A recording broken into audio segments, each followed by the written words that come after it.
Hey guys, this is Mike from Figs, and today I just thought I'd cover on a quick tip for removing Qdiy GE manifold stud out of the head. A lot of times we need to replace these with shorter studs, or now maybe you want to get some titanium studs for your turbo setup. This is just a quick, easy way to get out the factory ones. So what we're going to be using is, it's called an E8 socket. It is a reverse Torx head socket, and so you can use it on a 1/4 inch drive like this.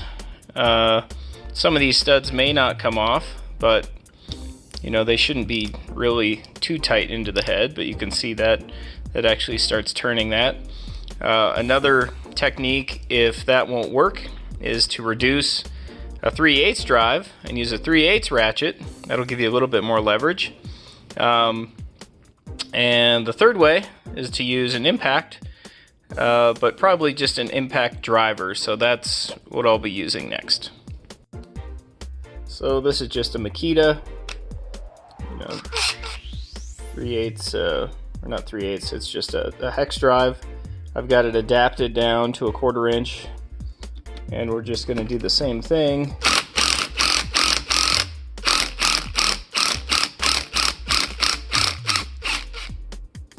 So using an impact has a couple benefits.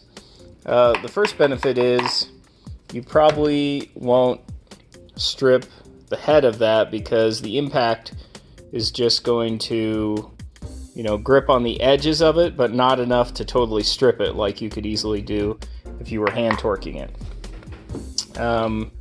Second thing is, it really does limit the amount of torque. By using one of these 3/8, I think it is 3/8X. 3/8 hex driver, you're actually just limiting the amount of force that you're putting on it, as opposed to, say, a full impact wrench.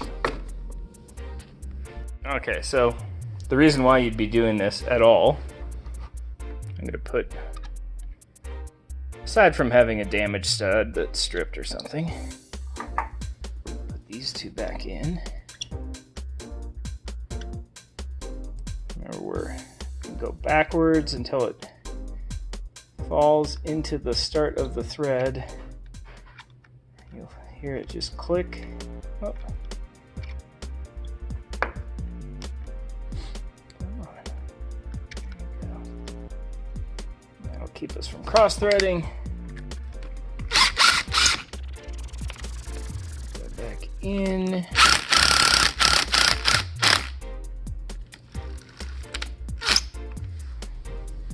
Bottom it out.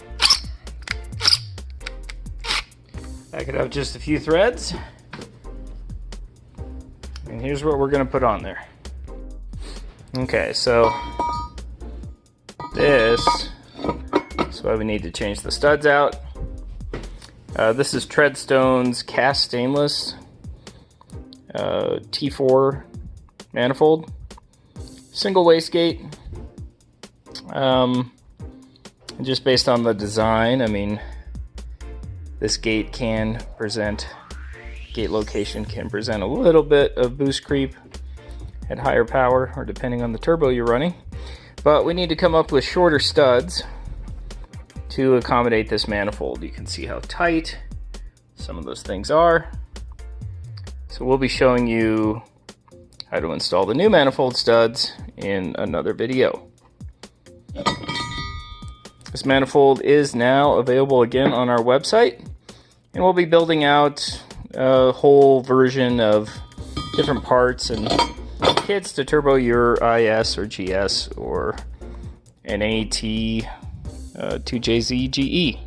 So stay tuned for those videos, but this was just a quick video while I was working on this today.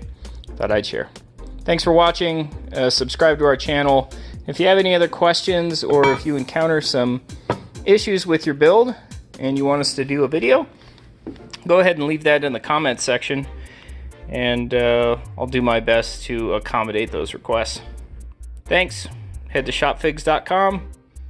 Give us your support. We appreciate everything. Take care.